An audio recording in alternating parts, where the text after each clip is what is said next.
In a world where technology isn't just a part of life, but a pathway to new horizons. This is what technology represents for people with disabilities. For the 472 million individuals with disabilities in Asia and the Pacific, having access to technology means they can participate more fully in the workforce, be able to access education, and lead more independent lives. Join us on December 7th for a webinar, Empowering People with Disabilities Through Technology. Discover the breakthroughs in artificial intelligence and technologies that are dismantling barriers to accessibility and amplifying the potential of every person with a disability. We'll delve into how digital platforms are pivotal in promoting inclusive education and employment.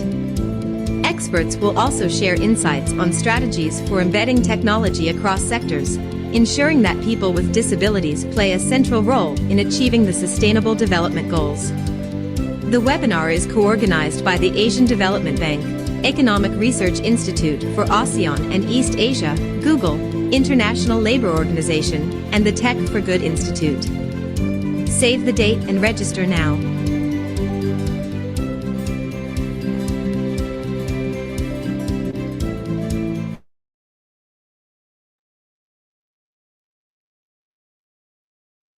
Good morning, everyone, participants, colleagues, distinguished panelists. Welcome to the webinar on empowering people with disabilities through technology, part of the ADB Southeast Asia Development Solution webinar series. My name is Meredith Wise and I will be the moderator for this session. I work with an ADB in the sectors group Human and Social Development sector as a specialist on ageing and care. And I'm honoured to be invited to moderate the session today. Today's groundbreaking webinar, celebrating International Day of Persons with Disabilities, focuses on leveraging technology for inclusivity and empowerment. We're pleased to have over 400 people registered for this webinar, really highlighting the relevance and the excitement around this topic. This webinar is co-hosted by Asian Development Bank, the Economic Research Institute for ASEAN and East Asia, or ERIA, Google, the International Labour Organization, and the Tech for Good Institute. And we thank all of our co-hosts here today.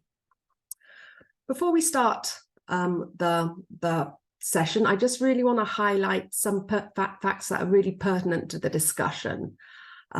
This won't be a surprise, but as we know, many persons with disabilities have higher rates of poverty.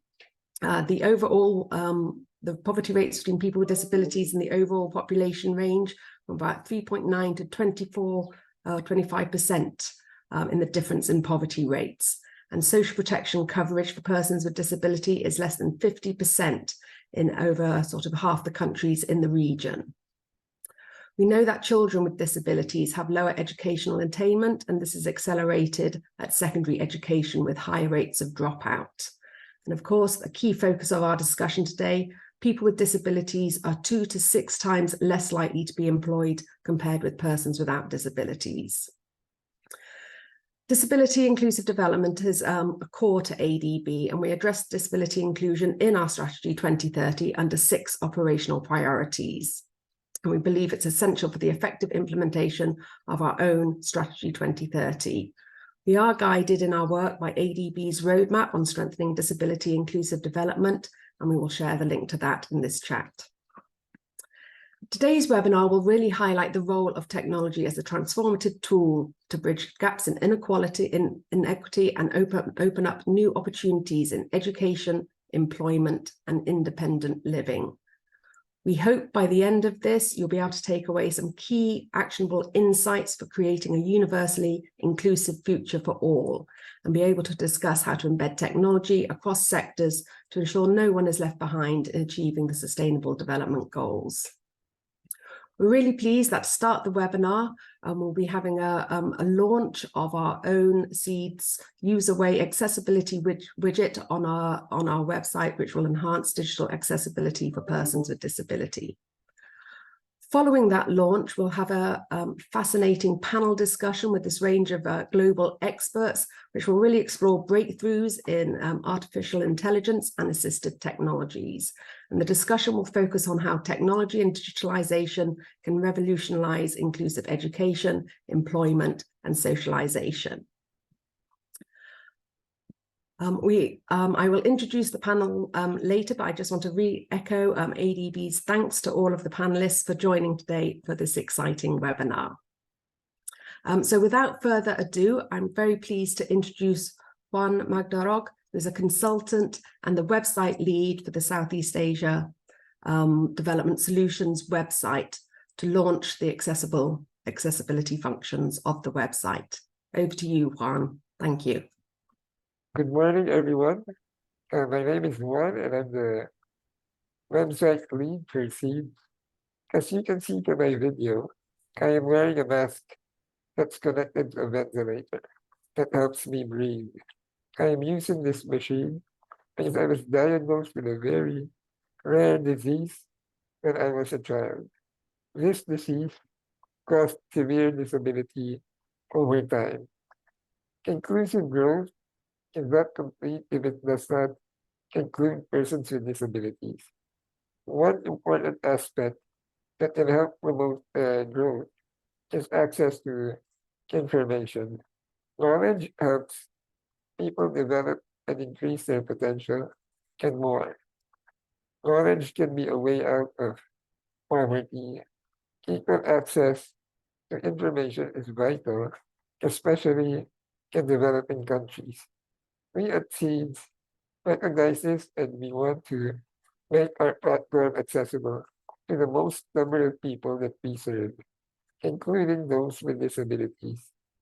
Even though I've had a severe disability for over the past 3 decades, it was a slow progression. For most of my life, I have been able to use a computer, access the internet, just like other able-bodied persons.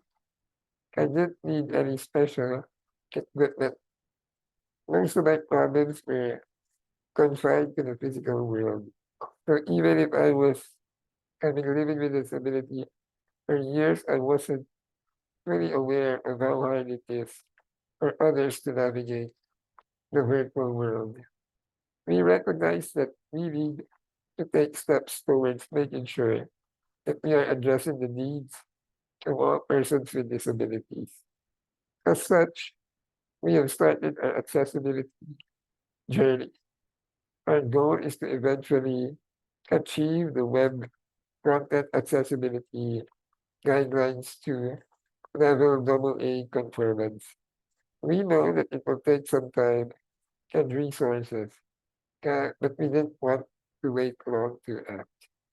So we're happy to announce that we have installed the UserWay accessibility widget to bridge our accessibility needs. UserWay is an AI-powered accessibility tool that helps address accessibility needs of our users. It also provides language support for over 50 plus languages.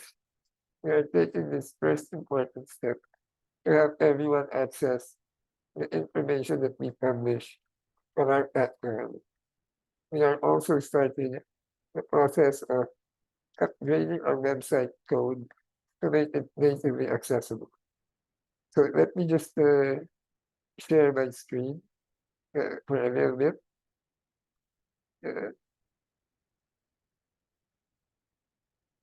One second.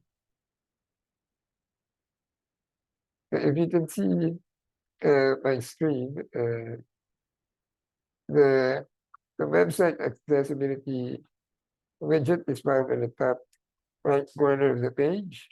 The accessibility widget helps address the needs of those with motor impairment, visual impairment, and those with color blindness and other disabilities and cognitive and learning disabilities.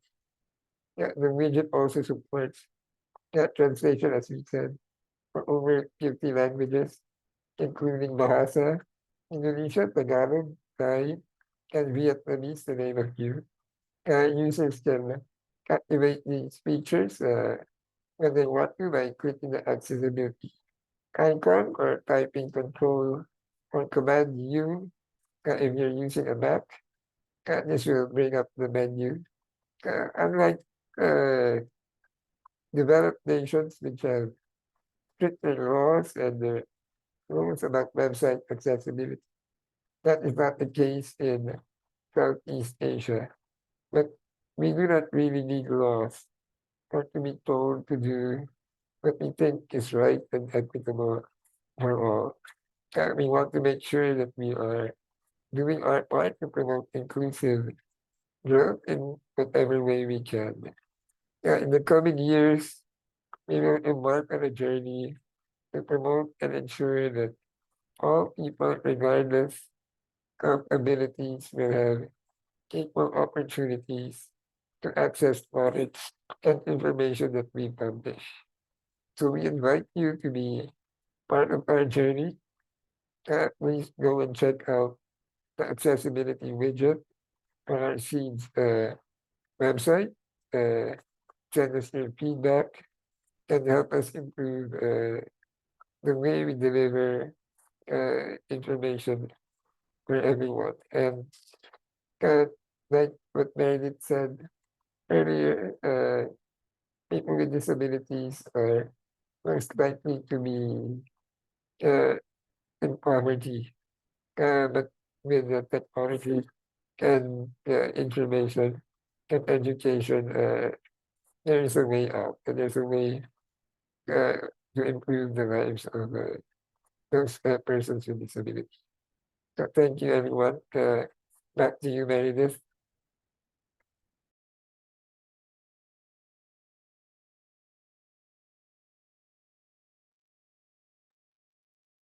Thank you, Juan, and congratulations on that.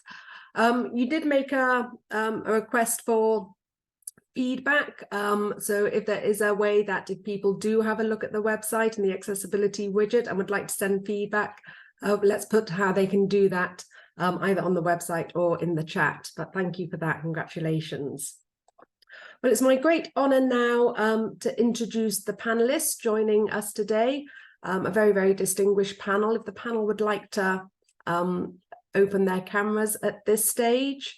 So yes, a very, very diverse panel. We have Dr. Darren Chu, who's an international speaker and empowerment coach from Mindset Transformation Clinic. Welcome, Darren. We're joined by Kathy Holloway, who's the co-founder and academic director of Global Disability Innovation Hub, based on University College London. Welcome, Kathy. Stefan Tromel, who has many, many years experience working on the rights of persons with disability and is now a senior disability specialist with the International Labour Organization. And we're joined by Ryan Rajado, Head of Public Affairs, Southeast Asia and South Asia Frontier from Google. Welcome, Ryan. And last but not least, and welcome back to the webinar series, Jamie Coe, Director, Regional Public Affairs Policy of GRAB. So a fantastic panel. So I really look forward to our discussion today. For the participants joining, just to really highlight, there is the Q&A function. So we will have a open discussion with the panelists, but if you do have key questions that you would like them to discuss or points to follow up with, please do use the Q&A function for that. Okay, well, first of all, welcome everyone. I know this is a very global call. I know some of you are not in Asia, so thank you for making the time to join and talk to us today. But I'm really going to start off with yourself, Darren.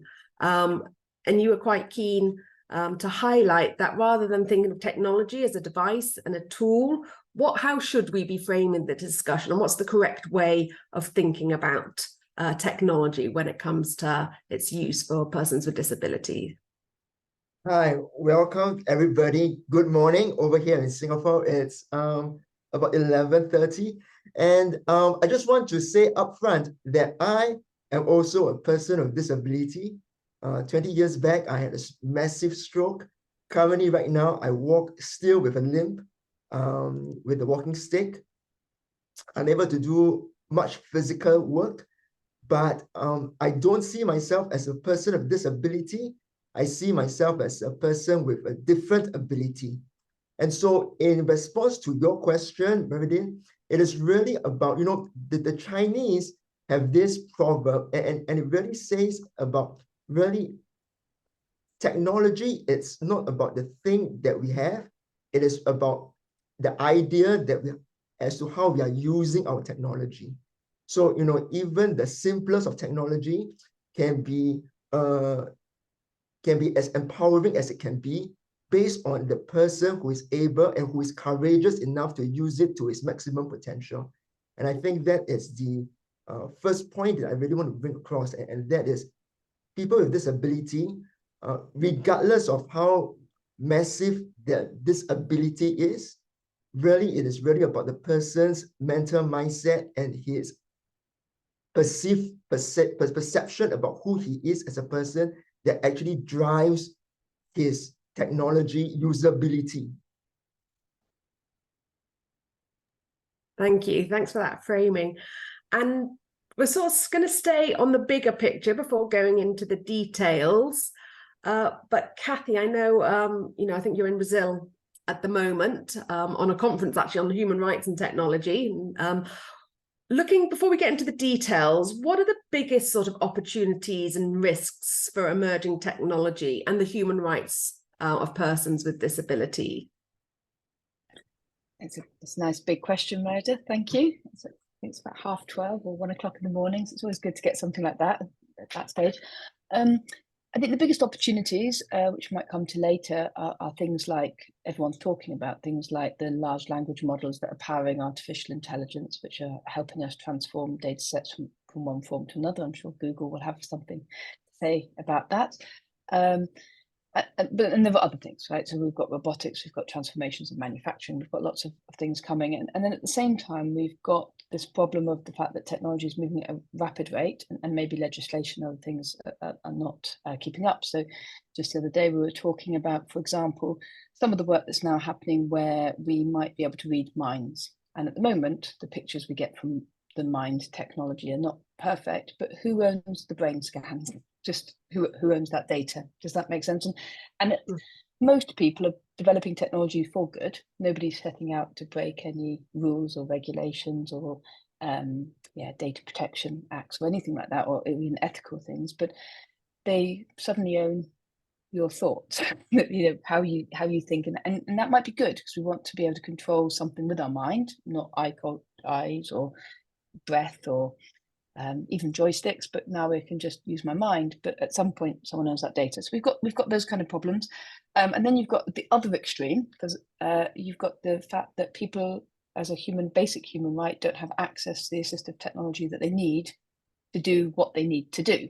So on the one hand, you've got this AI emerging technology. How do we legislate? How do we make sure it's impacting people for good without stopping people from developing things which can do good? And on the other hand, you've still got 90% of people who don't have access to hearing aids, wheelchairs, eyeglasses. And then you've got, say, AI that could transform that. So you use your mobile phone that can scan and check what glasses that you need, what hearing that you might need, whether or not you need a hearing aid. And so we've got this ability. I think technology has always been the case. People say it's agnostic. I don't believe technology is agnostic because it's developed within a society and it's developed within a context. So it's not necessarily agnostic, but it does amplify whatever direction we're going in. So if we're going in a direction of bringing communities together and advancing human rights, it will catalyze our ability to do that. And if we're going in a direction where we're not doing that, it will catalyze our ability to not do it. Does that answer your question, Meredith? Like you said, it was a big question. I think we'll come back. I didn't want to steal too many more minutes. But yeah, especially in terms of the artificial intelligence and the power, but also, as you mentioned, there are some of the risks. But you also highlighted that actually, and I think this was sort of related a bit to Darren's first point as well. There's still huge disparities in access to even the simple technologies. You work for, or you co-founded Global Disability Innovation Hub from London. And what have you found in your experience as being the best ways of unlocking the power of technology? Best way to unlock the power of technology for disabled people to access their human rights generally starts with talking to disabled people or persons with disability about what they need and co-designing interventions with people. But then secondly, I think, and quite critically, it's political will. And, you know, it doesn't matter if you're in a private institution or if you're in a multilateral or if you're in a government, a sovereign nation, you need someone that's going to not only give you leadership, but give you the resources to fulfill that, you know, the desire to reach people with technology. So, you know, I'm sitting at actually the conference I was at last week was Human Rights and Technology, and here I'm at a WHO UNICEF event, a regional thing, and you know, just this evening we were saying we know how to get assistive technology to people. It's not difficult. We know how to do it. We just need the money to do it. I mean, yes, there's emerging technology. Yes, there's new things, but the standard things, like I know how I got these glasses. People know how, you know, we know how to give wheelchairs, we know how to give prosthetics, we know how to give hearing aids, yet we don't have the political will. So I think we need to develop the interventions with people, with persons with disability, with disabled persons organisations or organisations with persons with disability, get the political will behind it, and then also demonstrate not to everybody the benefit as well as the cost. So frequently when you come into any conversation, you get hit with the cost argument and not with the benefit argument. And the benefit far outweighs the cost. It's just that sometimes they're a little bit more intangible or they're longer term. And so they're more difficult for people to see. Okay, but come back to you, Darren, on this issue of like the cost, yes, and also how you actually get tech to persons with disabilities. What do you think are some of the key overarching philosophies or concepts that we need to keep in mind as we enter into this discussion?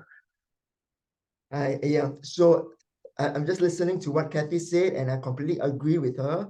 But I think on the other side, as a person with disability myself, I think the other question that we have to ask, while we have organizations and we have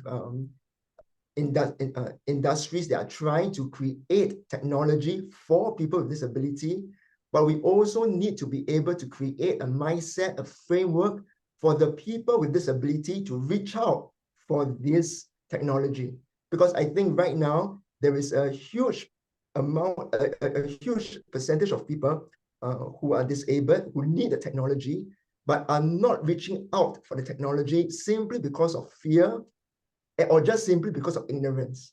And I think we need to be able to empower them to let go of that fear of technology, because the fear of technology, the fear of something new is sometimes very real, and we need to help people with disability to overcome this fear so that they can reach out for what is it that they need and they require. Mm-hmm. And have you got any good examples or illustrations of how that can be done? So over here in Singapore, so I am part of the para team in Singapore. I play wheelchair table tennis. And I think for us, it is really about the community. You know, it is really about a community believing in itself. And then we as wheelchair players, we then go around finding the solutions that we need for our fellow players.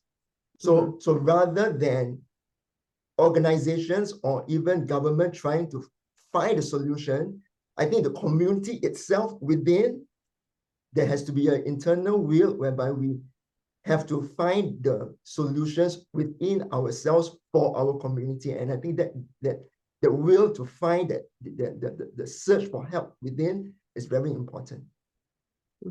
Okay, thank you. I think we'll come back to explore this a little bit later, but I'm sort of interested to hear your insights, Stefan. So you've been working with the ILO for a long time now, and we mentioned at the beginning, and Juan also mentioned it, you know, that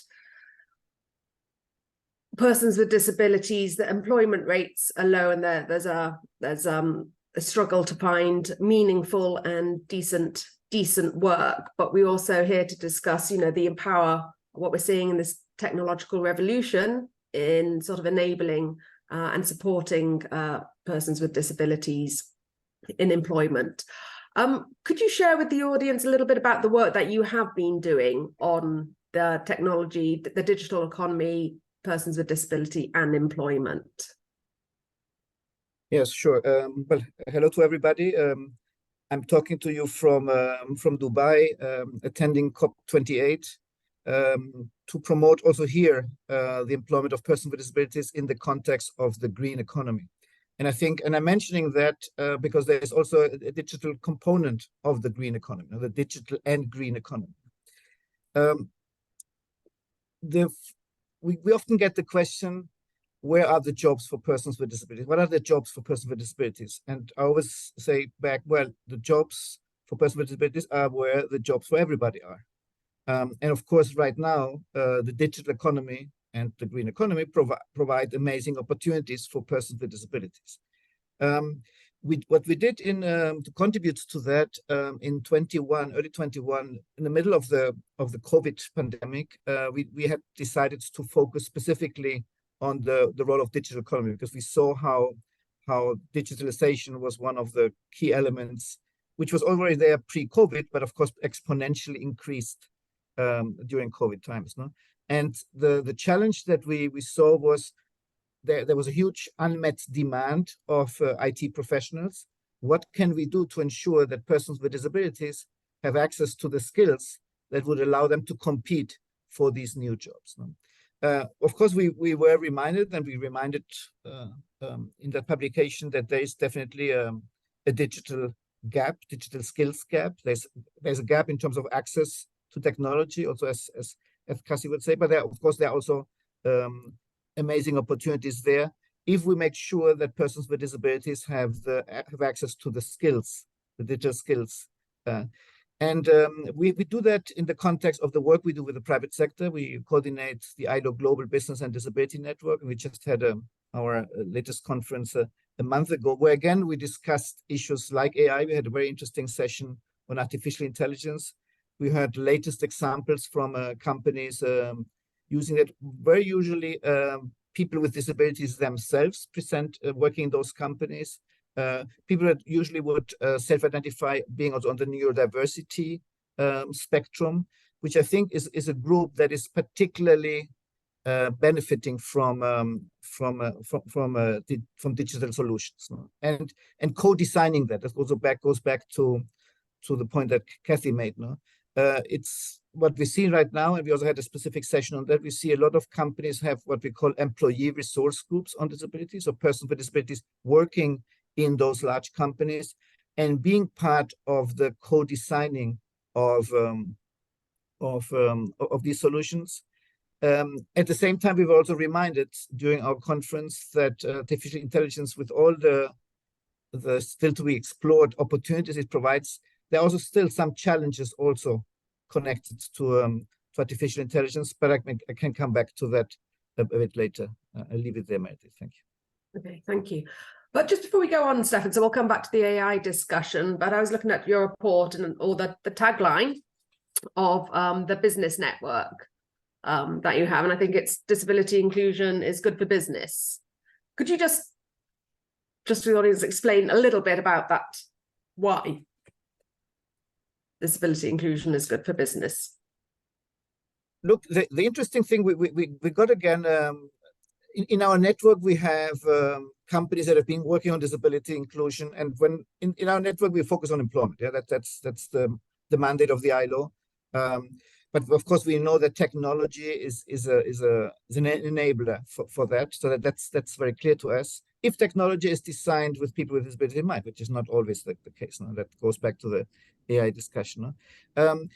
The majority of the members of our network, when we ask them, why are you doing this? They basically say, why not? I mean, they can no longer even understand the question, because for them, it's so obvious that it's good for them to employ persons with disabilities, because it brings innovation, it expands the talent pool, it leads to better products and services. It's more sustainable, if we want to use the 2030 terminology. At the same time, there are also newcomers to the discussions, which still have these questions. Well, what is in it for me? You know, what is the impact in our profit and loss account of employing persons with disabilities? And we always say, look, you can't measure it by 1%, 0.5%. That's not the way you would measure it. As the same way you don't measure any other involvement of any other population group in companies. No? But I would say the way we convince the newcomers is to allow them to listen to those that have been employing persons with disabilities for a long time, and which share the positive impact it has had in so many different dimensions. But I would highlight that, especially in terms of innovation and competitiveness, is for me is really the main message. And we have one of our members who uses an interesting synonym, which I wanted to share with you. They basically say, and the company is Atos, which is a large IT company, and they say that for them, inaccessibility, which can be physical or digital, is like pollution. And that's the way they bring across their message, in terms of just making it very clear that companies need to work in an accessible way. Well, let's see. Let's turn to Ryan now from Google to explain a little bit more about Google's commitment to accessibility and how that sort of helps to empower people with disabilities and contributes to a more inclusive and equitable society. Over to you, Ryan. Thank you for joining us. Thank you, Meredith. Hello, everybody. I'm talking to you from Singapore, like Darren. I will start by emphasizing that when it comes to accessibility, right? So accessibility matters a lot for Google. Why? Because we want to ensure that people with disabilities, they can understand, navigate, and also like interact with our products. So they can also contribute equally without barriers. So this work is really important, especially for us, because we also see that over 1 billion people with disabilities. I think ADB in the video mentioned 400 over million in APAC, right? And there are also like 6 billion people who are temporarily able-bodied, meaning someday they may have a disability, whether permanent, temporary, or situational. So if the products that we build are inaccessible intentionally or even unintentionally, these billions of people are put into potentially harmful situation. Therefore, when it comes to accessibility, it is really evident in our mission statement, which is Google mission statement is to organize the world's information and making it universally accessible and also like useful. And we do it in through several ways. One, we have a dedicated team of accessibility experts who work to develop and implement all like these accessibility features in all our products. I think Stefan pointed out rightly before. We realized for us to continue developing tools for these billions of users, we also really need a workforce that is representative of these people, right? Who use our products, and also like a workplace that create a sense of belonging. So this is like really important. And number two is not only building a dedicated team of the experts, but we're also working with the disability community. This is to improve our tools for the everyday. For example, I think if participants here have checked the latest product update that we have, Guided Frame. So this tool helps people with blindness and low vision to take selfies with more ease. In this case, we use AI to deliver a combination of precise audio visual cue and feedback to better frame selfies. And throughout this product development process, we work with the members of the disability community, gather their feedback, which one is wrong, which one that needs to be improved, and so that we can like create like a better sort of like tool.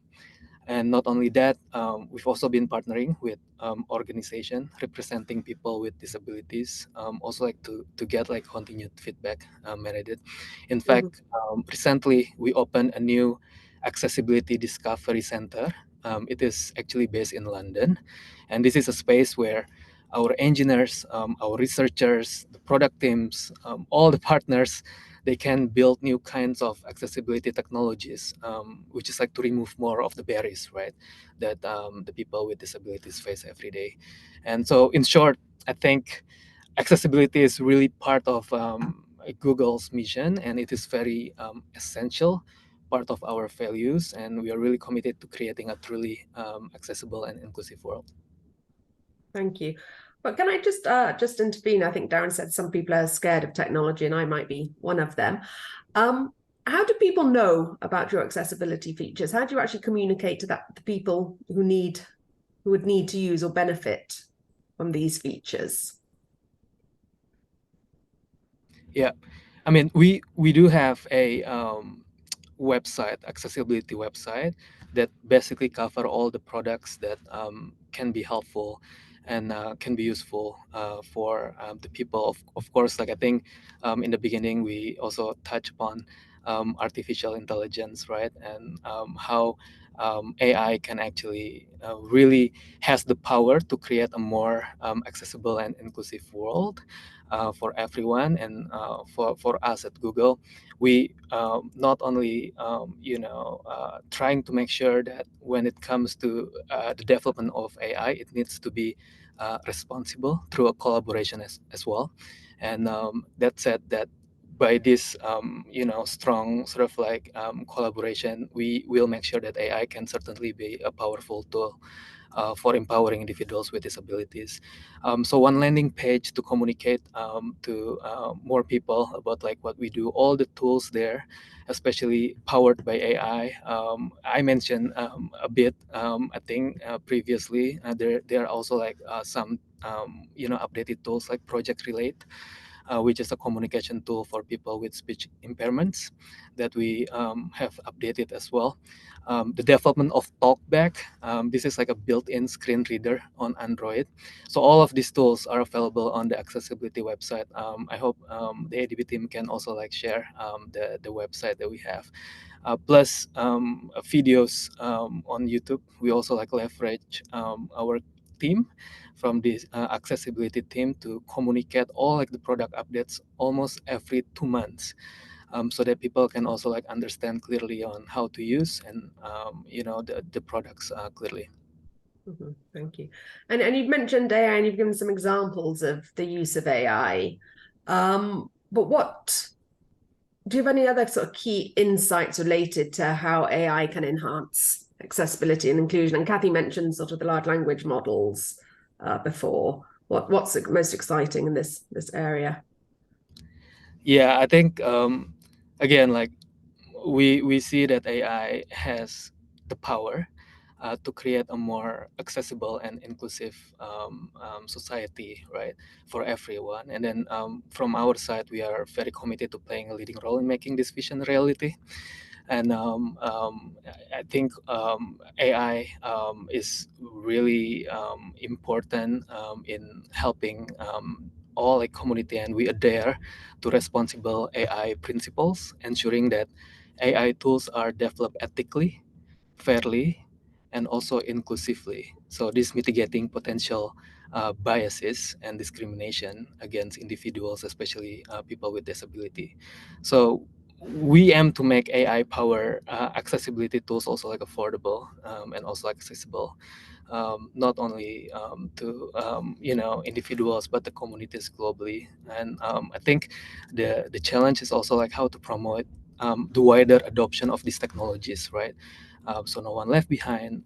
More, I think, AI literacy, especially for people with disabilities. I think this is also like really important to be considered and to also like be done, by cross, stakeholder collaboration, not only from the private sector, but also like with the support from the governments and communities. So yeah, and then I think lots of exciting development from AI, especially when it comes to the tools that can be maximized and leveraged by people with disability. But I think, in short, Meredith, from our side at Google, we see how AI has really the power to create a more accessible world for everyone, and we will continue to collaborate with researchers, with developers, with advocacy groups, even, and individuals with disabilities, to make sure that the advancement and development of implementation of AI powered can actually really create accessibility solutions. And sorry, Kathy, can I just come back to you on that? You were mentioning, the some of the discussions earlier about the development of AI, the opportunities, but also the risks. And also we hear a lot about this, and not just related to persons with disabilities, but across everything. What are some of the discussions that have been having in terms of really how to protect with the use of AI and protection of persons with disabilities? You've mentioned one example in terms of the brain scans. Yeah, Or I how might, Ryan mentioned, you know, the need to engage yeah, in no, the if wide I might, I stakeholders. will answer your question, but there was one thing I wanted to say when Ryan was speaking, and maybe I think it segues. So the Relate app, for example, which is an excellent, like for those that don't know, you know, currently augmented and alternative communication aids. So if I have what's called dysarthric speech, I have a stroke or I have a motor neuron disease and suddenly my speech is slurred, it used to cost $5,000 or $6,000 for a piece of equipment that would be able to translate my speech into text or allow me to communicate. And now Google have launched through a large language model and collaboration with various people with ALS, this Google Relate app, which is fantastic, like hands down fantastic. And yet, you say, and yet there's a little but. And I know Chris Patno well, and I know the Google, the ADC team well. Nobody knows about it.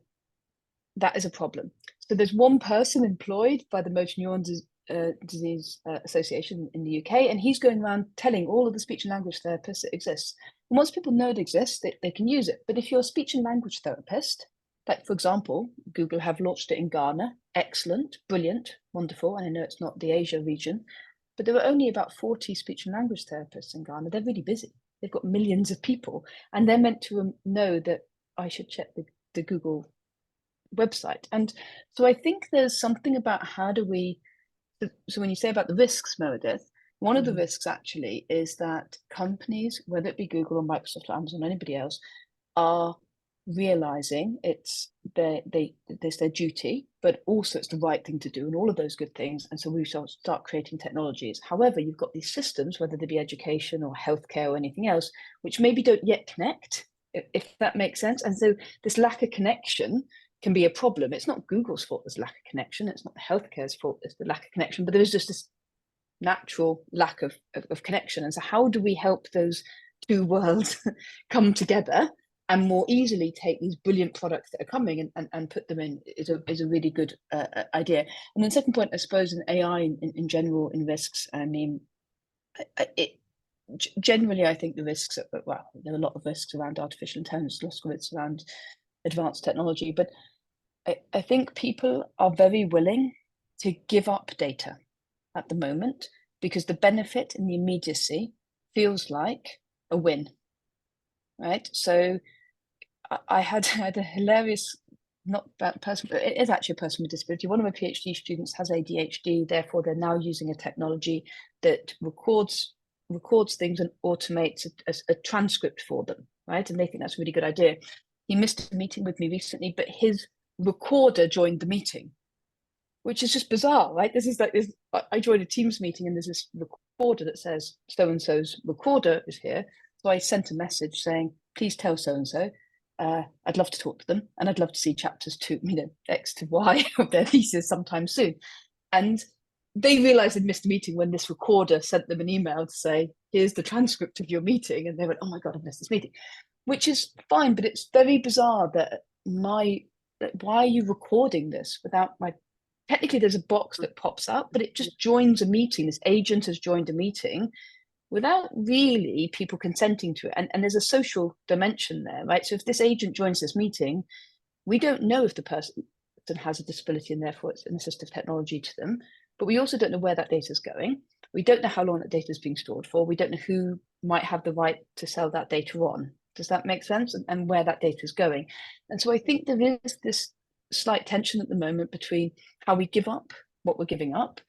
And yes, of course, people, including myself and others with disabilities, should have the rights that we enjoy. Nobody's saying that we shouldn't.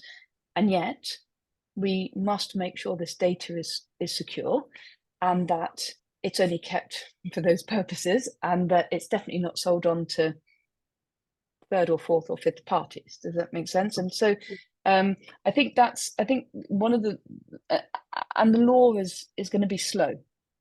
Law moves, regulations and law is going to be slow relative to the use cases that emerge for this.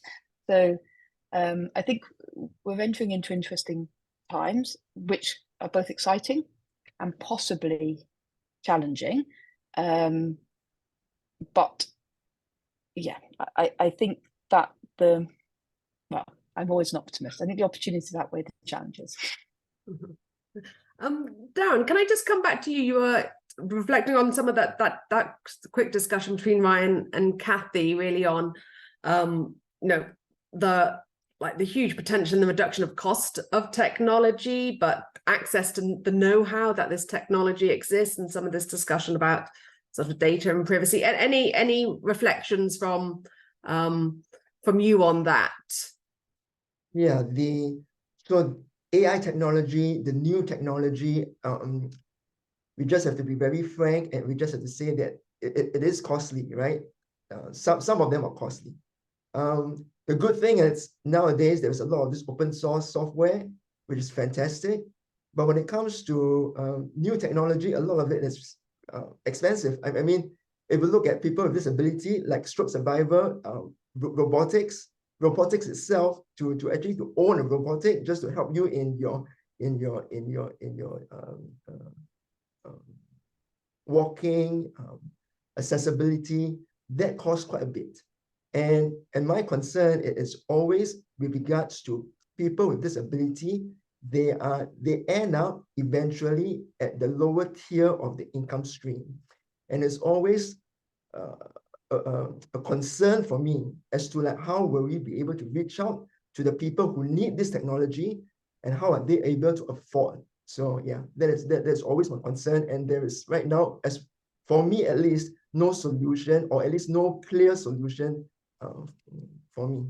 Mm-hmm. Well, I think this is the key one. To the access to the technology is absolutely crucial. So I think we might come back and revisit that later in the discussion. But now, Jamie, you've been very patient. I'd like to turn to you. So obviously, Grab's very big in Southeast Asia. What's Grab been doing to support the sort of the inclusion and employment of persons with disabilities in the region? Thank you so much, Meredith. Maybe let me just start off by giving a bit of context for those who may not be familiar with the Grab platform. So Grab is a marketplace platform app which helps connect users for mobility and delivery services. So you can book a ride or book food delivery on our app. We also offer financial services to support users in our ecosystem as well. So you can take loans, etc. So Grab's mission is to create economic empowerment for everyone in Southeast Asia, and that of course includes people with disabilities. So we have actually built features and developed programs to support both the consumer side, so persons with disabilities, to access the services available on the Grab platform, to make it easier for them to book and use the services, as well as also for driver and delivery partners to use our platform for earnings opportunities. Right now, there's about 2,100 persons with disabilities who are partners on our platform, earning a source of income. And these include people with hearing impairment, vision impairment, speech impairment, muscular dystrophy, people who are wheelchair users, and also intellectual disabilities or neurological conditions. So maybe let me give some examples of how we are supporting the consumer side, people who are users of the app. Of course, there's a lot of room for improvement, but we've started building features like ensuring color contrast is making it easier for users to navigate, have readbacks so that people who can't see clearly can have different ways to experience the app. But we also have a task force that's trying to see how we can continuously audit and improve this. Beyond the app experience, we have also developed services to cater to wheelchair users with mobility issues so that we can empower them to access transport options so that they can be more independent as well and feel more independent. So we have services like Grab Assist, which ensures that the vehicles are wheelchair accessible. We also have a service called Grab Assist Plus, where there are driver partners who are specifically trained to provide specialized services to support the consumers who need extra support and when they have mobility challenges. So this helps give a sense of independence when they're able to get around and use the services. So that's on the consumer side. Then let me share a little bit on the driver partner, delivery partner side. So we've built the driver partner app, enhanced features on the driver partner app to smoothen interactions between the PWD driver partner as well as passenger. For example, when a passenger is going to be allocated a driver, a driver partner who is having a certain disability, for example, speech impairment, etc., they actually notify the passenger on this and also provide recommendations on how best to interact. For example, using the chat function in the app. So this helps, smoothen the interaction between the transaction that happens, and this hopefully makes it easier for the users of the app, both on the consumer and the driver partner side. There are also features which allow more flexibility for persons with disability to adjust the distance that they're comfortable covering, for example, if they're doing deliveries. So this helps them work within what their comfort level is given their abilities. We also actually provide support beyond the tech itself on the app. We recognize that getting access to the app itself is also a challenge. Like I think a number of the speakers talked about their issues on knowing about it, knowing about this opportunity, having the confidence to participate in the digital economy. So we have this program called Grab Access, where we partner with local NGOs to onboard and train persons with disabilities and marginalized individuals to take up learning opportunities on our platform. And we have specially designed training sessions to address questions they may have. Financially, we also support them by providing rebates in the form of vouchers for food, fuel, and maintenance. We also provide free onboarding kits like helmets and jackets.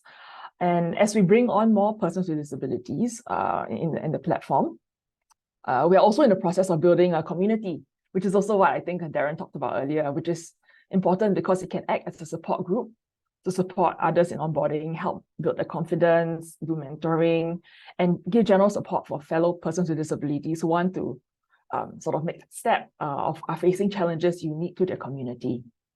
Yeah, so those I think will be the big chunks of what we're doing. Of course, for employees at Grab, we also have an accessibility community to look into how we improve workplace accessibility. But I think a big highlight is really how our platform has been able to provide economic and livelihood opportunities for persons with disabilities that I'd like to share. Thank you. That's fantastic. And so in summary, what are some of the key challenges that persons with disabilities have faced that have been overcome by this technology? You touched on some, but if just to summarize in the key highlights. Yeah, I think I would say the three barriers that we've identified that they face are discrimination, lack of accessibility accommodations, and lack of education and skills, which put them potentially at the disadvantage or at least lower participation rate in the labor force because of these three areas. And tech-enabled digital platforms have helped overcome these three. Firstly, on discrimination, actually, because we're able to match service providers to consumers directly based on the ability to perform a specific service, regardless of your profile or your ability. This means that driver partners are able to, as long as you're able to drive a vehicle or make a delivery, it means that you can take up the work. So this overcomes that discrimination of potentially whether a disability could be a consideration whether or not you get a job. So I think that the tech platform has enabled us to overcome this element of discrimination, since it shouldn't matter whether you're a person with disability or not. Second thing is, I think I shared a few examples of tech features where tech can actually accommodate different experiences of either consumers or people who are working to make the experience smoother and make it sort of fit right in society. And the last one on lack of education and skills, I would say digital platform work has enabled tasks to be fractionalized. So work, when it's fractionalized down to tasks, it makes it easier and clearer for and more accessible for those without education qualifications to actually say, hey, actually, those are tasks I can do or can be trained to do, and I want to then therefore get access to opportunities to make an income for these tasks that I can do. And because of that, I think technology has enabled us to overcome those three areas. Yeah. Thank you. Thank you, Stefan. So obviously you've worked in many different countries, and just reflecting on Jamie's sort of comment there. So you were highlighting early the role of digital platforms and the digital economy in providing jobs and employment opportunities for persons with disabilities. But what else needs to happen in the sort of enabling environment in terms of like you highlighted that the businesses saw that it made business sense. But how important is the policy, the incentives, or is it makes business sense? And there's that peer-to-peer learning which will encourage further take up. Well, let me say three things. One is definitely what also colleagues have been saying. I think there's a big risk of the ins and the outs. No, I mean, many people with disabilities are amazingly tech savvy. Yeah, I mean, 15 times more than me. I'm not concerned about them. They will find out. They will be able to navigate the Google website and find out those innovations that come out at such a rapid speed. You know? And we've seen that also over the last years. I mean, when we use different platforms, I won't give any names, but the features have been changing, and it's even, I mean, it's quite challenging to keep up to date to know these new challenges. No? I'm not concerned about that. I'm more concerned about those that are not so tech savvy, because I think some days there's a risk for the digital divides to broaden, no? And for people missing out the opportunities that these new. And I think you've mentioned that before. So for me, I think that is one of the big challenges, Kathy. You've addressed that, how to ensure that people are aware of these technologies. Even, I mean, there are also cost issues like Darren mentioned, but I think it's more also the access to information, just knowing that these things exist. And I think that is a big challenge. And I think that there's a role there also for definitely that goes beyond the role of the private sector. No? That's a responsibility of the public sector. The other big responsibility for the public sector, I think, is making sure that vocational training, right, that any type of training and education in this area is accessible and inclusive to persons with disabilities. No? We have seen some very interesting experiences that we have supported technically more than financially in terms of targeted training for persons with disabilities. As one good example, in Kenya, people with disabilities being trained as cybersecurity professionals. Excellent. No, in other countries, no. But this is a tiny drop in a bucket. And what we need to make much more is ensure that any digital training that is being provided in the mainstream, where it's accessible and inclusive to persons with disability. I think that's again a public responsibility to make sure that this training, which is often funded or done by the government, is accessible. And then, let me then go back also to another issue, which is even although we see all these new amazing innovations, at the same time, when we looked a few years ago into how accessible e-recruitment is for persons with disabilities, we found out that the majority of platforms, including the one that we are using in the ILO, is definitely not. It's neither easy to navigate for any person, I would say, and not very attractive, but it also has additional accessibility barriers for instance, persons with disabilities who have visual impairments and use a screen reader. No? And I think we still see a lot of, and e-recruitment, at least for large organizations, is the way it's currently being done. And we're still seeing the majority of e-recruitment not being accessible. We came up together with the International Telecommunication Union with some guidelines on for organizations how to check and then to improve e-recruitment. And in that connection, one of the things we alerted also is there is some risk of using artificial intelligence in recruitment software, which, especially when that software uses face recognition and interaction with the camera, it can often lead to the exclusion of persons with specific types of disabilities, face disfigurement, sometimes intellectual disability, people that are blind and perhaps don't interact with the camera in the expected way that this software has been designed with, because it's software that's been designed without persons with disabilities being part of that. Now, we have identified the problem. It is part of this ethical AI discussion, but I think this is something that we need to continue working on, because as I said, what we have seen is that people with disabilities and some people with disabilities, but also some other population groups are in risk of being excluded from any recruitment process even before any human intervention, because just the software has been designed in a way that they are thrown out of the recruitment process. And of course, they would probably still have all the skills that are needed, but the system does not even allow them to reach the phase where humans are looking at those at the CV and at the skills. Thank you. So Stefan, you're really highlighting the focus on accessibility across every single stage, yes, from training, from recruitment, from onboarding, and then actually in employment as well, also highlighting the risks of some of the e-recruitment, etc.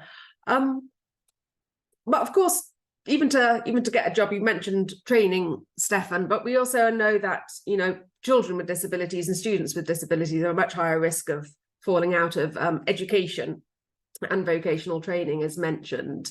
But of course, there's huge power in this sort of tech and digitalization to really improve inclusive education.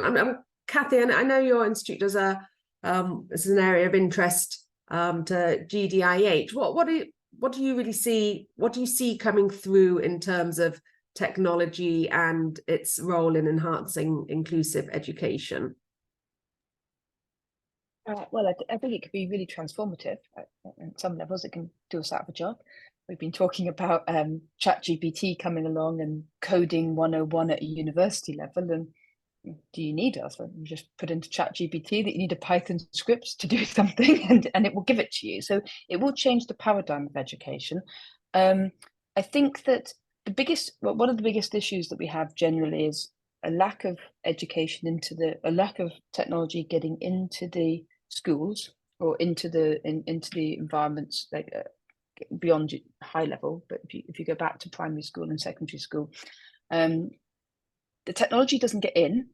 If the technology does get in, oftentimes the teachers actually are the gatekeepers there, and the teachers often are overworked, normally underpaid, potentially undervalued, and now they're being asked to, you know, bring in this assistive technology. And so we saw a good example of, say, Code Jumper, which is a Microsoft, but it's a coding environment for visually impaired people, but it's not just for visually impaired people, right? It's just a tactile interface that you can learn to coding at an early age, 6, 7, 8 years of age.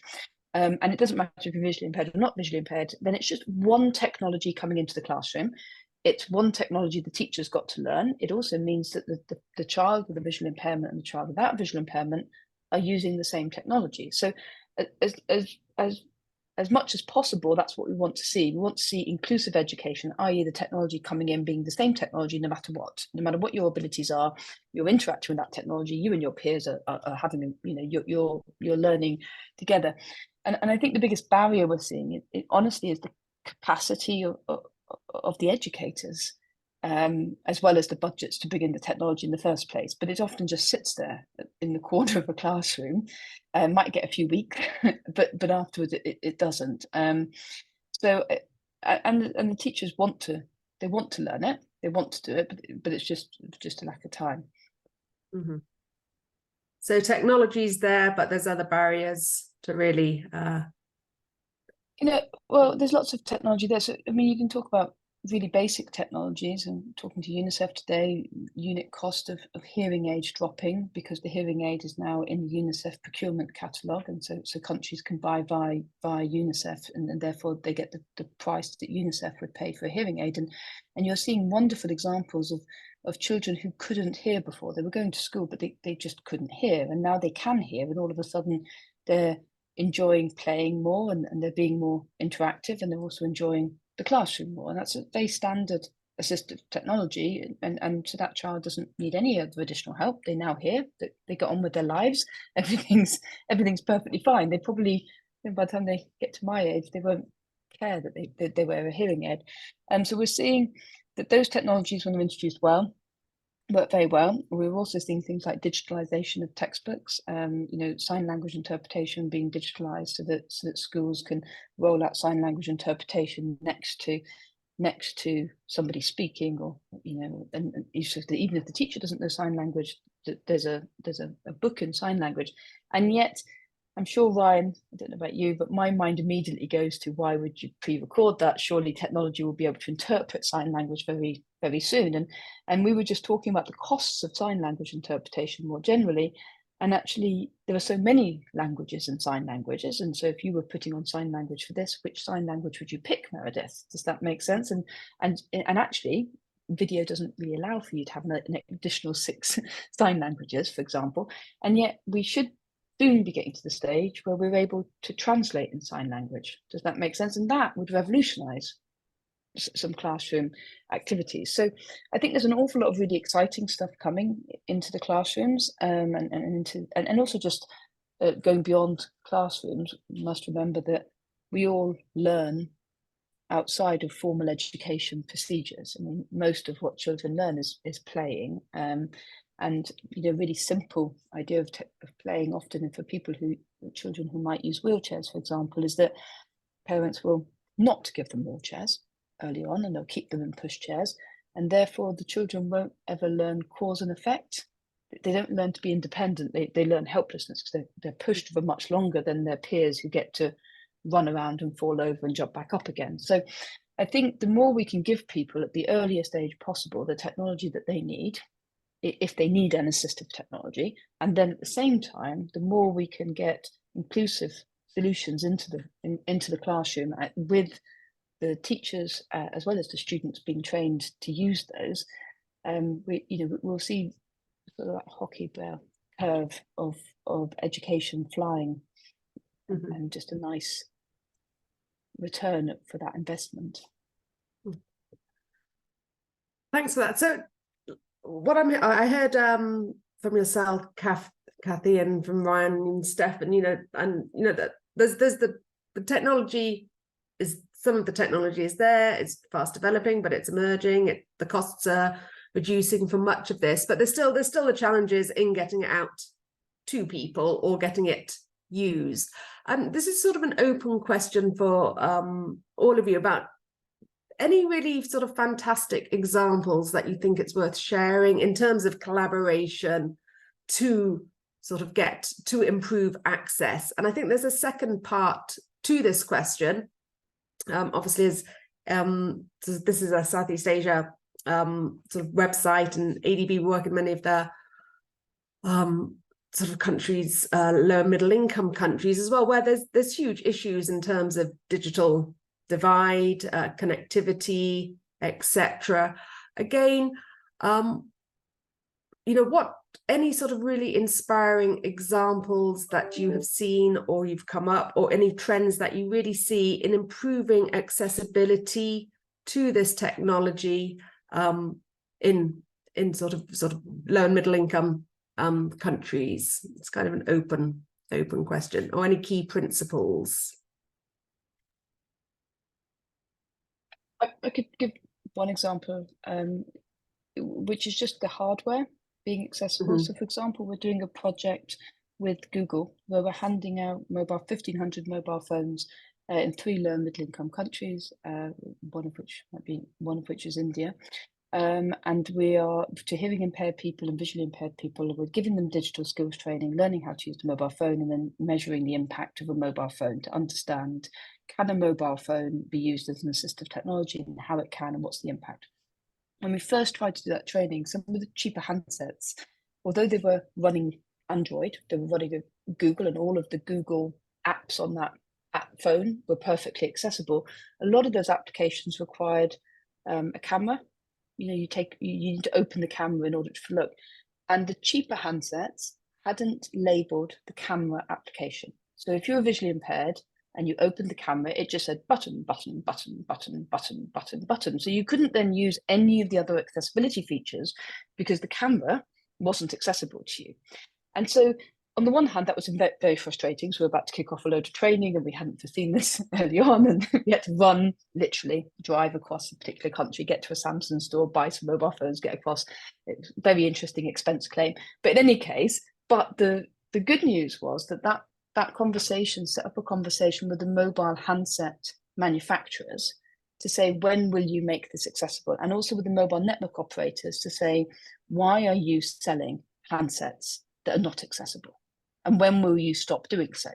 And now we're getting to the stage, thanks to Google, definitely not thanks to me, because nobody would listen to me. I'm just a been a computer scientist in a university, but Google come along and people really do listen. And Google have come along, and Christopher Patner from London, from the ADC Centre, has been leading those conversations. And now he's beginning to get confirmation that we won't do those things anymore. So I think that's a good example of where you can have a lot of the ecosystem working really well. And then one thing can just throw the whole thing off balance. And I think that's the same the world over. So I think one of the things we can each do, doesn't matter who you are on the call, is when you find a barrier, expose it and try to get to the bottom of it and make sure that the rest of the ecosystem is then accessible, because otherwise an awful lot of good work can be left behind because of this one thing that you didn't foresee. Darren, would you like to come in on that point on building the ecosystem and the community to push for accessibility and reduce this digital divide? The question was for me, right? Yes, just any reflections on Yeah. So over in Singapore, I think we just had this app, and this app is called, if I get the name correct, it's called Open Map. And what Open Map does, it is very, very useful, both for people with disability as well as for normal users. It enables people to look through the map, and from point A to point B, from the start of the journey to the end of the journey, they'll be able to map out how long the journey will take. In other words, from where I stay to how long I walk to, let's say, the first bus stop, to, let's say, to the train, to the next bus stop. So you'll be able to map out the entire route, and you'll be able to estimate the time based on current circumstances. In other words, if it's raining, it'll be longer. I mean, so based on the current situation, real time. If today is raining really heavy, maybe it is much faster for me to actually to take a train rather than my usual way of traveling, which is through, let's say, through the bus. So I think this kind of so-called relatively low value, cheap technology for the user is very useful, and it is in a way very empowering for the user. Because I remember when I first started out as a so-called stroke survivor, for the first 2 years, I was very reluctant in moving out of my house because I just didn't know what was my journey going to be like. And now that if I had this Open Map app right in the beginning, then there wouldn't be the fear would be much lesser. I wouldn't be afraid to step out of the house thinking that, what would my journey is going to be like, how difficult my journey was going to be. So yeah, I mean, I think such apps are just going to be more and more prevalent, such technology, and I think it's going to be wonderful. So this point about knowledge and information is being reiterated. Jamie, would you like to come in on this one as well? Yeah, I was going to share, I offer, I guess, two, I think you were asking for whether there's specific projects on how it has helped enable persons with disabilities to sort of get access to the tools and to participate in the digital economy or digital world. I want to share two perspectives. I wouldn't say they're projects per se, but the first one I wanted to share is having a use case which people need, right, and find relevant. So this is an experience more broadly, not specific to persons with disabilities, but rather our experience we saw during COVID. So there were actually a lot of, you can imagine, MSMEs, small businesses that were not digital at all. And it was also very difficult to get these people onto digital because it felt very scary, very foreign. But at that point in time, there was a very clear use case they saw whereby they had no choice. You either go digital or you don't have any business. And I think having a very clear use case where it helps people see the benefits and meets a specific need, that really helps overcome a bit of the barrier to say that, oh, okay, I'm not just learning tech for the sake of learning tech. There's actually a real application where I need it to either earn an income or perhaps something else. So I think having a very strong, clear use case is important to help people overcome the inertia to get interested in reaching out for something like that, which I think is what Darren talked about earlier, reaching out. The second part I wanted to share about is about, I think there were some topics raised about if people may not have enough money to acquire the right tools, things like that. Actually, I shared as an introduction to Grab that we also offer financial services, and something very unique we've been able to offer is loans to driver partners. You know, typically a lot of loans that are offered in the market require people to have traditional pay slips, and it's not easy for people with unusual or different type of work and income sources to access loans and easily. So with our platform and with our better understanding of this new form of work, platform work, gig work, and seeing that there are different earning patterns that still can generate sources of income, we're able to then therefore offer financing, even for our driver partners, to acquire smartphones, to be able to enter this ecosystem. And I think it's through an experience like that and a business model like that where we are able to then create more offerings to extend, hopefully, financial access to people who need it to participate in the digital economy as well. So I hope these two examples also illustrate that I guess businesses and organizations have a role that they can innovate in terms of different models and also present clear use cases for people to be incentivized to want to reach in and reach out to participate and access digital. Yeah. Mm-hmm. Thank you, Jane. And just a quick clarification for Kathy. You mentioned something earlier about the research you were doing on the use of the smartphones and whether they are considered assistive tech. So obviously, could you explain a little, like our smartphones, has that been decided yet that smartphones are an assisted tech by, you know, the WHO and the priority lists that are developed, or is it still, because that will have implications on potential access for people to smartphones and so forth, especially low middle income? I think the WHO priority assisted product list was first developed in 2016, and it hasn't been updated since, and it's being updated at the moment. I think it will change. You saw that the product narratives that were developed by AtScale and the 80-20-30 program mentioned digital products as assistive products, and they had 3 products in that product narrative. The first was AAC devices, augmentative and alternative communication aids. The second was screen readers, and the third was mobile phones. It will be different. I'm not sure. I've written a paper that says mobile phones are an assistive technology, but I'm not sure that we'll get mobile phones per se. Does that make sense as an assistive technology? I'm quite sure that some Google and others will push the argument, and that's good. I think that there's definitely an argument that the applications that are on mobile phones are definitely acting as assistive technologies. That you can't get away from that.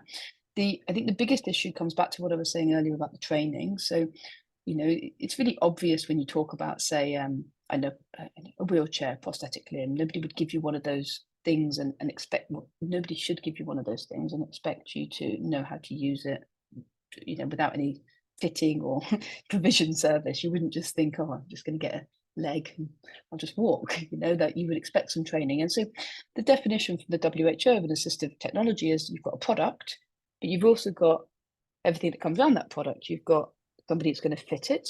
You've got, when you're using it, if it breaks, there's a service that repairs that. And I think, Darren, you mentioned earlier about open source assistive technologies, and I love open source. I really do love open source.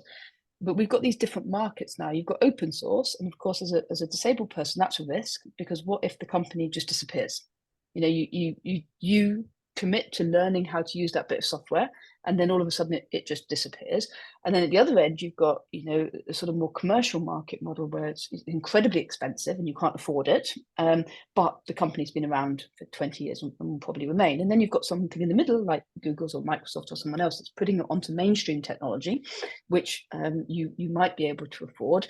But at the same time, you might not know it's there. And I won't name the company, but I was talking to somebody recently, and they were talking about a hardware that they ship, billions of products. They ship these products, And in a geography that's in your region, so it's within the Asia region, they had surveyed people who with a certain disability to ask did they know about the features that would help them, and less than 1% knew. And so less than 1% of their users knew that the devices they held could act as an assistive technology. And I really do think that's going to be critical moving forward, especially as we get so many. You open up your mobile phone and how many applications can you download? So if you're suddenly diagnosed with ADHD, or you're suddenly beginning to get memory loss, and I mean suddenly because, especially if you're a woman, you won't have been diagnosed early on, during your 40s, you might get diagnosed now. But all of a sudden you could look for something, you look for a communication aid. There's a great mapping by a Scottish group, I've forgotten the name, it's 180 different applications. Now, if you're suddenly, someone's had a stroke, like you say, Darren, you suddenly had a stroke and, you're finding it really difficult to speak. And so you start looking and suddenly there's 180 applications.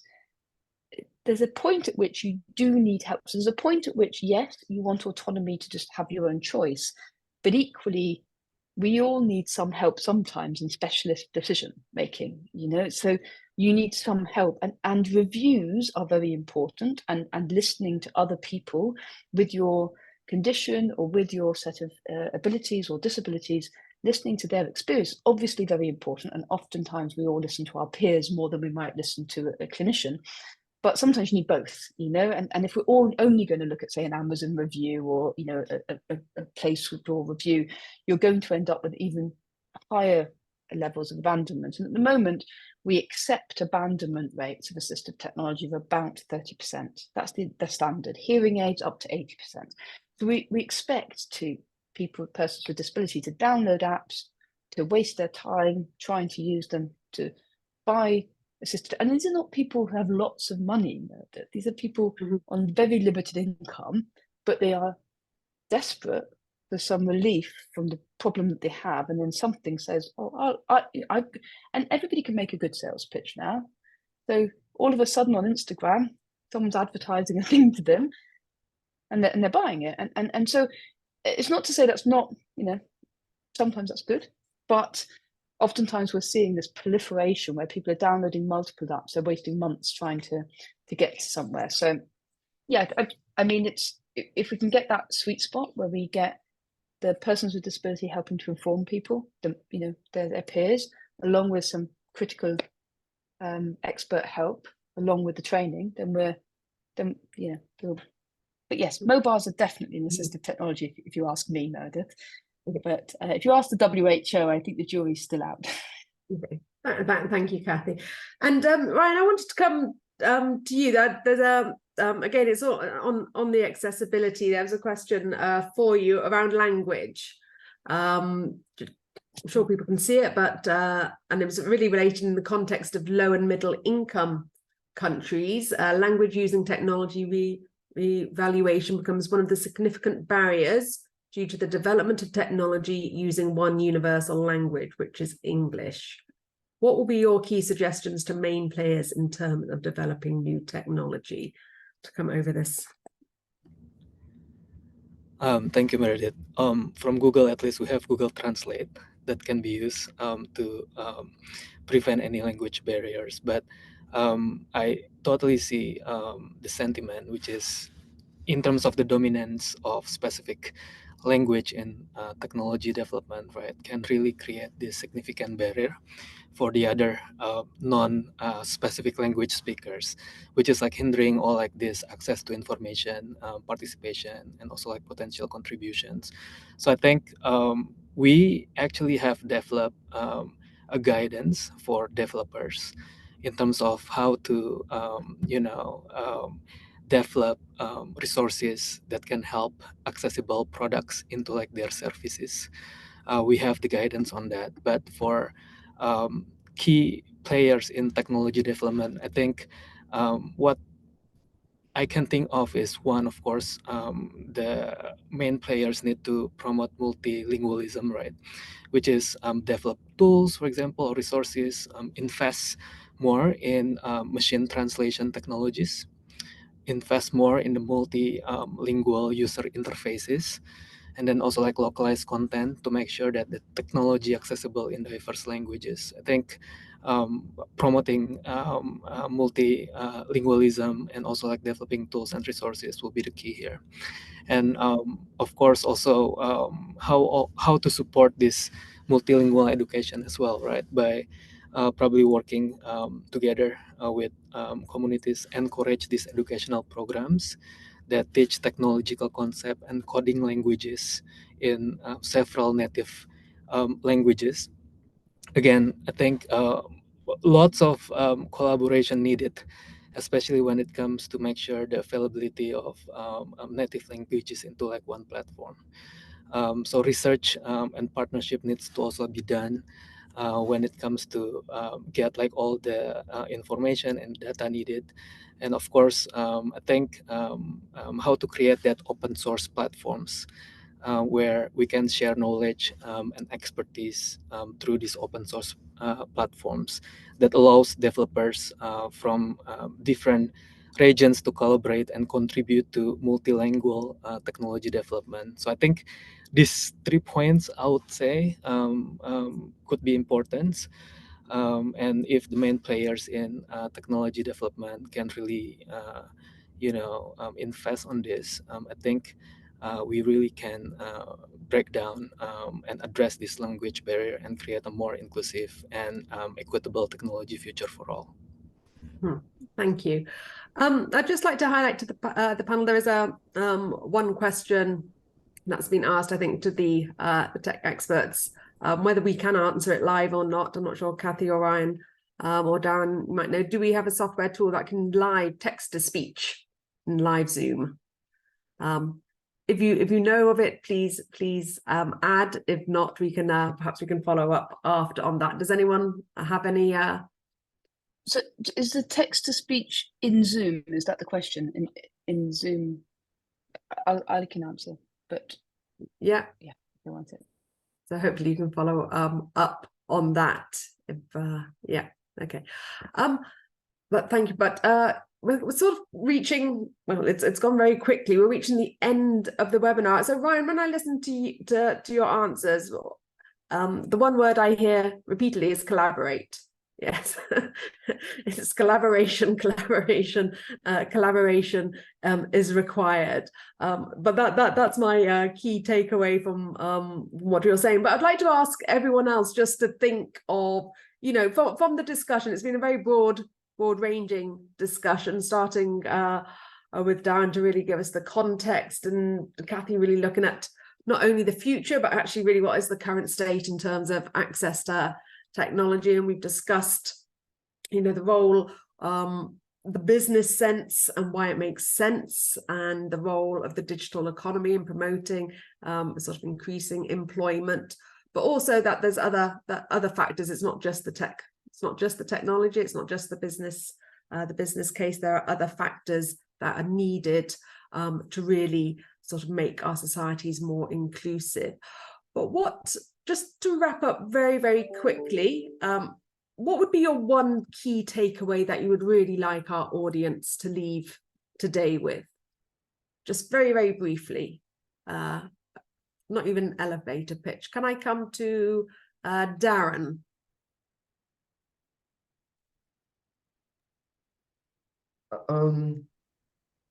I'm just gonna say the one idea that I have, but before I just want to say that, I just want to say something about education.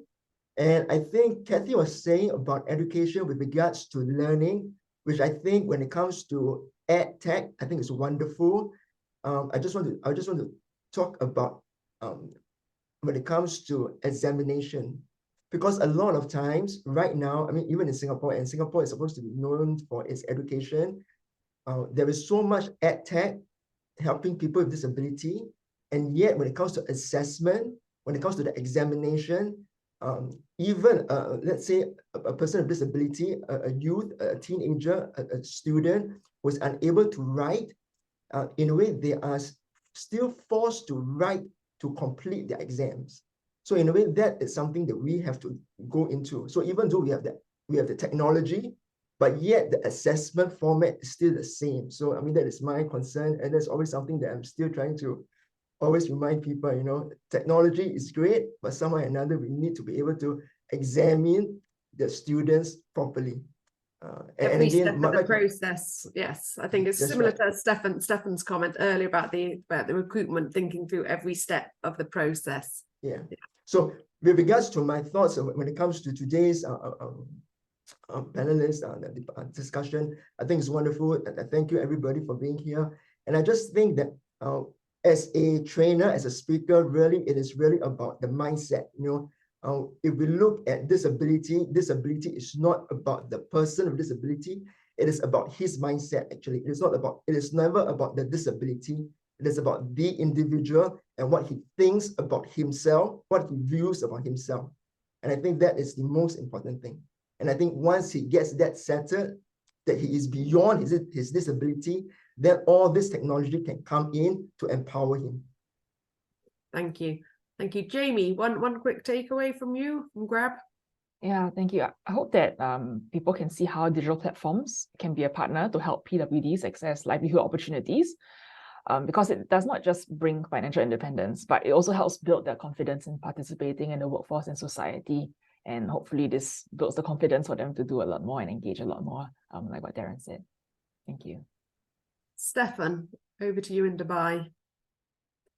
Yeah, I don't think that the challenge is for companies to produce more accessible products. I mean, they're doing that already, because they're also realizing that solutions that have accessibility might become better solutions for everybody. I think the challenge, as we have all said, is to make sure that all that technology, all these new products that are coming out at a huge speed really reach the people that need them. And I think that for me is the biggest challenge. We always say about accessibility and inclusion. I think that there's an element missing there in terms of more proactively making it easier for all persons with disabilities, not only the tech savvy ones, for all persons with disabilities to be better aware of what is out there and how to use it. The awareness. Kathy, very. Yeah, I think maybe I'll just follow Stefan, that, you know, and it's not to be ageist, but definitely within the Asian region, we have a growing older population, many of whom will begin to lose functions and need assistive technology or digital technologies and technologies to enable life. And yet we get less, we are less likely to want to engage in new things. And also we don't want to be, maybe some people don't want to be called a person with disability as they get older. There's the tension. So I think it's really important that as we're developing new technologies, we make them accessible for everybody, wherever they're coming from, for all abilities. And at the same time, we make sure that we provide the training that is necessary. So we meet them where they are, and we give the training that is necessary for people to be able to engage with that technology, to unlock the opportunities it gives them, whether it be digital platforms for livelihoods or other options just for engagement in social activities as we get older. I think that's very important. Thank you. And Ryan, last word. Yeah, I think for us, we often hear about nothing about us without us, right? So this is, I think, a sentiment that I find really sums up about disability inclusion. That's why I think it is really essential, especially for the private sectors, to really include a wide array of people with disabilities at every stage of the development process of any of their accessibility products, initiative, and programs. And from our side at Google, to Darren's point as well, we see accessibility as a way of thinking or a mindset. This is like an ongoing process of improvement, not really a checklist, and remain committed to building products with and for people with disability, and hope that all the features that we have built are really helpful for the community. And I think the technology that has been created is great, but again, go to Kathy's point on how to use it, right, through training, and also like again, Meredith collaboration in terms of like making sure people are aware how to use it. I think is also like really important. Thank you. I do see so thank you so much for that. I do see we're like getting some late questions, which unfortunately we're at the end of the panel now, but we will try and circulate those to the experts perhaps after this if they want to they have a chance to respond to those. But now we are at the close of the panel. I don't think I need to summarize it. I think you've had an excellent summary. It's been a fascinating discussion. I think we can still see there's still a long way to go to make our societies truly inclusive. And we've had that discussion on how technology can accelerate and empower, accelerate inclusion, empower persons with disabilities. But I think we really ended up with there's still a long way to go, and there's a lot of gaps. That's not just the technology, it's a lot about the ecosystem, the access, the collaboration required, the knowledge and understanding to really make the best use of this fantastic technology. So I hope the discussion has inspired and motivated us all to be part of this change and continue to collaborate in this really important topic going forward. A special thanks to all of the panelists. Thank you for joining, very global, from Brazil, Dubai, and from the region. And thank you very much for the audience for your for participating and your questions. And thank you. Thank you. I'll see you soon.